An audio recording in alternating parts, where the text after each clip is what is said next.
WCA outcomes, public, which is a crucial bit because the whole area where we're all waiting for statistics in Parliament, publications of up-to-date stats on the outcome of IB reassessments, if I can take that first, as opposed to new ESA claims, has been delayed since July because of problems in ensuring their accuracy. What are those problems, and when do you expect the DWP to publish those statistics?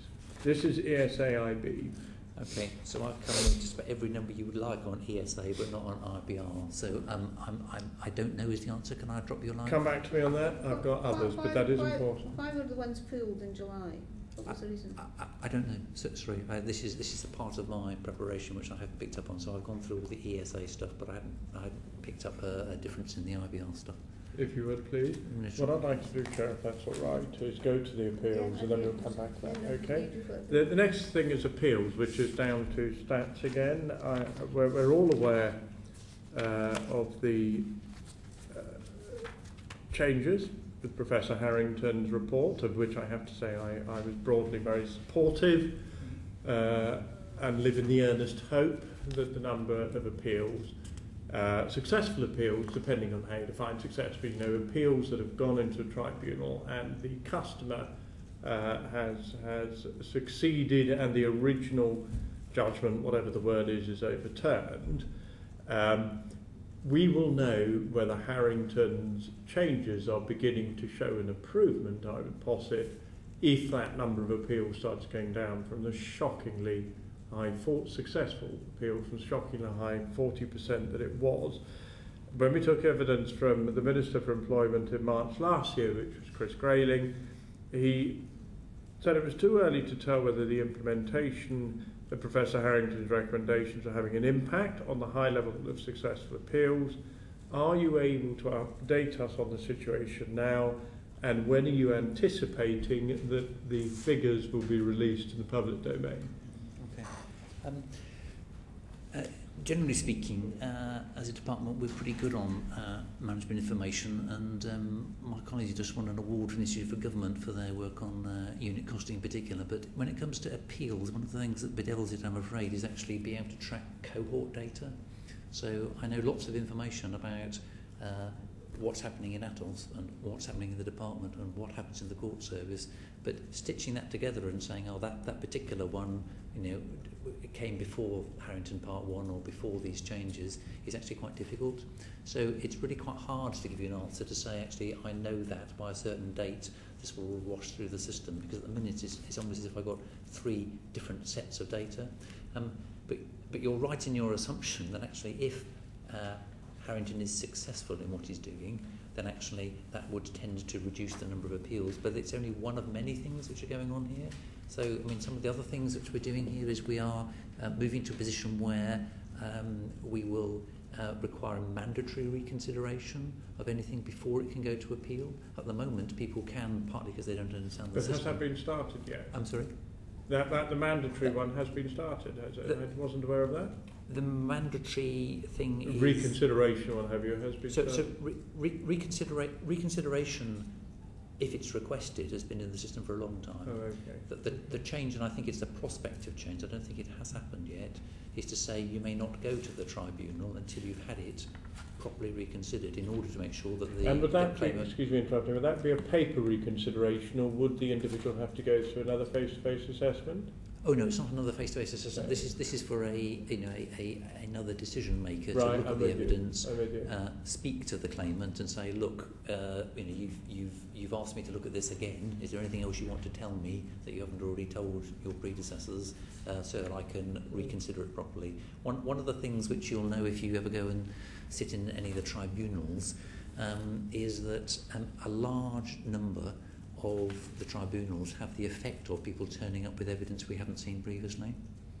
Right? So there's something about the process which actually means that actually people are turning up and putting a bit of information in front of the tribunal which has not been put in front of my member of staff. That's because they're never asked. Sorry? They're never asked. Well, no, with respect, that has been unfair to the substantial work that people do all the way through this process to try to get it. I mean, you should not assume that everybody is simply delivering everything that might possibly be required at the start. I observe only that there is a lot of new evidence, and also the other thing that happens at tribunals is actually the tribunal makes a different judgment on exactly the same fact. Now, what we need to do is to learn. We need to learn, and this is another part of the process. I was trying to give you a possible answer here. Mandatory consideration is one step in this. The second thing we're doing, working with the courts, is to understand in much greater clarity than we previously have, why is it that you overturned that decision? What was it? What thought process did you go through, so that we can try to make sure that we have had that thought process before you get to it. That's an important part of developing the appeals story. Sorry, yes. Can I just very quickly ask, I mean, as I understand it, it's like a 56, 57-page assessment application form. So presumably a lot of people think in 56 pages, surely I should be providing all the information that is required in that bureaucratic process. So I just park that one. The second thing is, I find, can I just understand if I've... Sorry, make sure if they had done that, then the tribunals would not be telling me that people are turning up with new evidence. So whatever the process is... Of course, they are turning up with new evidence, because the evidence very often costs them money, and if they think they've filled in a form, it will give them all the new evidence. But of course, by the time they go to tribunal, of course they're going to go get their GP or whatever, or their consultant and things. But there's nothing in the ESA 50 form says. In fact, it discourages very often that kind of extra expense to the claimant, because you'd hope the claimant would get through the WCA on both the face-to-face interview and what they've got in the ESA 50. But for people to go through a face-to-face and not sort of seek to explain what sort of things they thought they might have, I mean, I would hope that Well, but that's the basic problem of the WCA. That's what everyone keeps telling us about. They'll turn up. Some people will turn up to the WCA with all this documentation, and the assessor doesn't want to see it. The assessor makes assumptions. How did you get here today? And therefore, if they took a bus, therefore they can get a bus every single time for every single journey. There's a myriad of things. You just need to hear individuals' experiences of going through the I can give you one WCA. case from my surgery last week, where there's a man with a tumour on his pituitary, where he'd provided consultant's letter to say this is what I'm restricted in able to do, and it was ignored. On top of, as I say, the 56-page application form. Okay, so let me make some observations. I mean, I'm in no way seeking to deny those experiences, but when you ask me about how the WCA is operating, clearly we're anxious to make sure that actually it's being operated properly and with some quality. So you might ask me, well, what mechanisms by which do I know that? So, this is relevant. So we go through a process of checking what's been happening, and then checking the checkers about what's been happening with this, to try to establish what sort of level of quality. Now, did that start with Harrington, the checking the checkers? Because no, I believe that predates Harrington, because I don't think he's made that observation. So just in ordinary contractual practice. So what we're trying to do here is try to establish what level of reports are actually not well done. Okay, and there is a threshold that we've set sort of targets and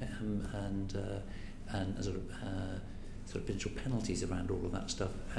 But actually, the sort of numbers that are coming out, there's sort of 2, 3, 4% of these reports are not turning out to the quality that we'd like. And that's why, if there's one thing across party that possibly for different reasons, but often for the same reasons, where we are all waiting for the data, is that let's say from the coalition's perspective, it is a challenge when you have 40% successful appeals rates. From the candidate's perspective, it's horrifying, because all of us around the table, or MPs around the table, have constituents who have succeeded in appeals and gone through very stressful processes. We also have people who have failed appeals, perhaps quite rightly.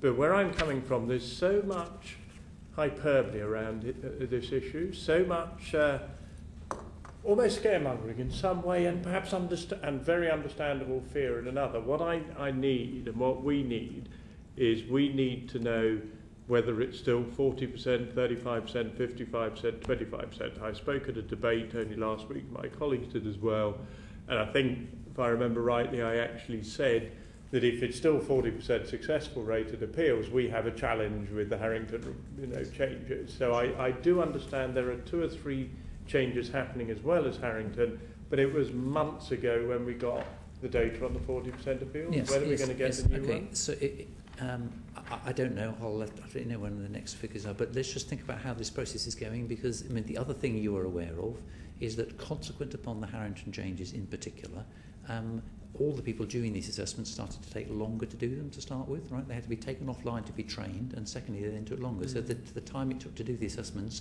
I think, rose from memory from 50 minutes to 65 minutes originally, then it's gone back to 50. What that does is produce quite a big backlog of work, as you know, in the Atos world. That means in turn that things are going to take a long time to sort of work their way through the system, so that you can then say of the October 2012 appeals data, oh, that's good, Harrington has now had an effect, because there's still quite a lot of things going through the system. This is, sadly, quite a long process. So please don't imagine simply because Harrington was in principle implemented in June 2011, today's appeals data is telling you that Harrington has been successful or otherwise, because my expectation is actually there's quite a lot of stuff in the system which needs to go through. Now, it's a perfectly fair challenge to say, well, you know, when am I going to know that? But when I gave you my answer earlier about my current difficulty in connecting these data sets together to give me decent MI, I've asked the people who are good at connecting data together to see what they can do to actually produce much better information, so that we know when we look at a cohort of information about appeals successes, which months we're actually talking about in terms of whether they were pre or post Harrington, otherwise we'll be lost. I understand that, and thank you for that comprehensive answer. But can you give the committee any indication, even if it's within the different cohorts, with the splits the way you're talking about, which I do understand, and it's a point well made. I'm not entirely sure the media will understand it and others, but there you go. Can you give the committee some indication when we will get those next cohorts figures? Because we haven't had any stats. Well, you have no cohort. You have no cohort figures at the moment. All you have is the observable decisions of tribunals in individual months. Okay, so if I had the figures today of what the tribunal has done in October, it'll be a mixture of cases that were pre-Harrington and cases that were post-Harrington. So the best answer I can give you is to say, actually, that will remain the case for a long time. Much better that you ask me to go away and see, can I possibly string these data sets together? Because on the face of it, you know, presumably everybody's got a national insurance number. It ought to be able to do a little bit of imaginative work here, but it's more complicated than it looks, and they are trying to do that. So we established an appeals task force with the Courts Tribunal Service, precisely to try to get behind what are all the different data sets, so that we can start to answer these questions. And I know it's unsatisfactory not to know the answer, but we are on the case of trying to find out. But one of the reasons there are far fewer appeals for DLA is because the forum says, don't provide any medical evidence, we will ask for it, we will get it ourselves if we need it.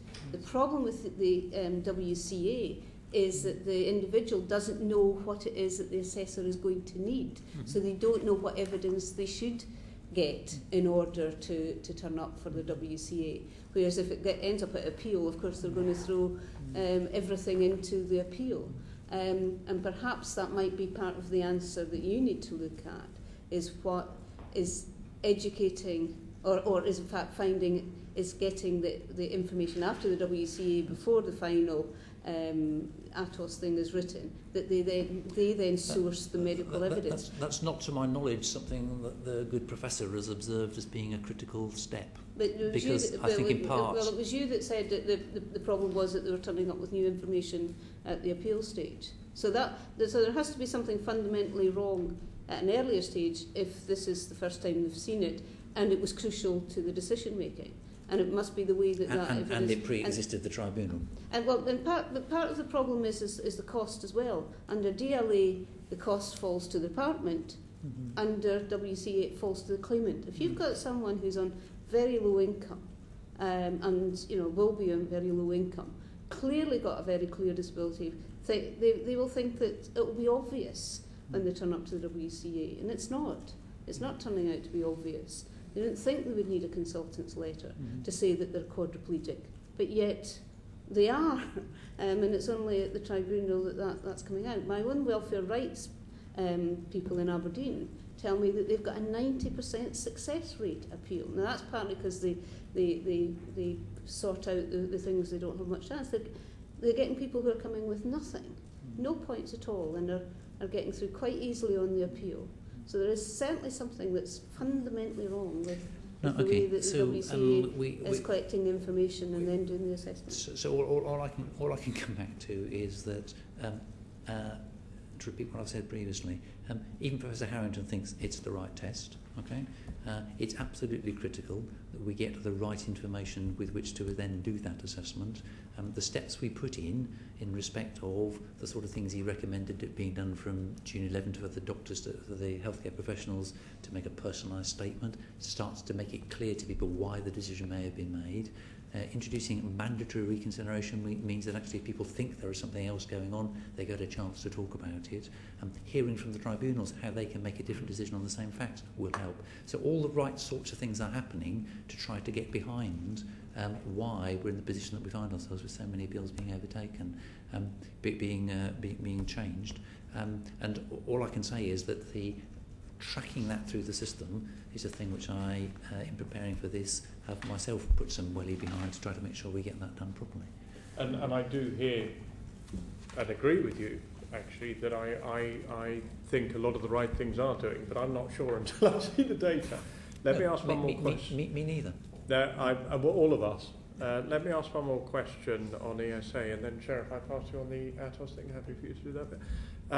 We are all well aware of constituents who are claiming ESA appear to be called back for reassessments very soon after a successful appeal. It doesn't leave anything to your imagination how absolutely blindingly frustrating and chilling that can be, because it can literally be within, in my own case, with some constituents within 2 or 3 months after they've waited 8 months to go to an appeal, and then they're called straight back for a reassessment even though they won the appeal. What are you doing to ensure, or what are the department doing to ensure that the frequency of reassessments is just, it says here more appropriate, I would say more sensible? Is there any sort of thinking through about that? Well, if the, I just want to make sure I've got the problem straight. If there had not been an appeal and we put somebody, for example, into the work-related activity group, we would routinely expect to then see that person again, because that's the way the system works. But it says within a year, but it often goes back to when the whole appeal began, so it can then be 3 months after I've won my appeal. So the original decision post-appeal was wrong. According to the tribunal. According to the tribunal. Mm-hmm. I guess the question then is actually one that says, well, if time has elapsed, what would you like it to be? Would you prefer it to be the case that if you've gone to the trouble of an appeal, from the day of successful tribunal appeal, because then it's a year. That's how people think. But the year is. So let's be clear. The year is not some administrative convenience. The year is supposed to be what the healthcare professional making the assessment thought was the point at which the condition might have changed. Yes, now, they may have got the wrong answer originally, but they may still be right on that. So I mean, it's at least arguable that simply adding a year doesn't, is sort of, it's administratively convenient, but sort of isn't sensible. But I hear what you say. Let me go and have a think. Please do, because I'm sure you can appreciate how you would feel if you're in that situation. I have to say that the previous Minister, Chris Grayling, said on the Panorama programme that I'm sure you saw that was ridiculous and there were changes being made, but we've found no evidence that any changes have been made, because it's certainly still happening. Let me check. Okay. So we get the real power in front of us, we get the permanent secretary. No. You know how it works.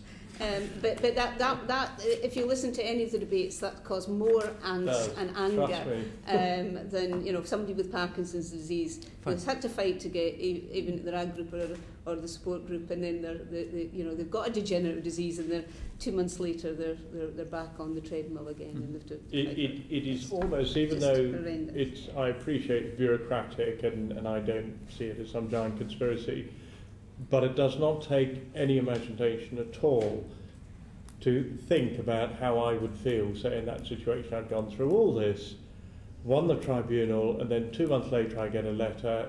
I would think that is personal, and that wouldn't be me being irrational, even though I know it's not. So, okay, but at the risk of I should have gracefully withdraw, but we're spending a lot of money on this benefit, right? It's taxpayers' money. So I mean, if your request is, in the event that the state ends up going through a process which they believe to be true and a tribunal overturns it, then in all circumstances you will have a year on that benefit before we come back to it. Then I understand why you asked me that question. You'll understand why I at least promise to go in and think about it rather than say yes immediately, because it's not self-evident that that's the best way to protect taxpayers' money. I know you'll go away and think about it, and I'm sure come back with something sensible. Okay, can I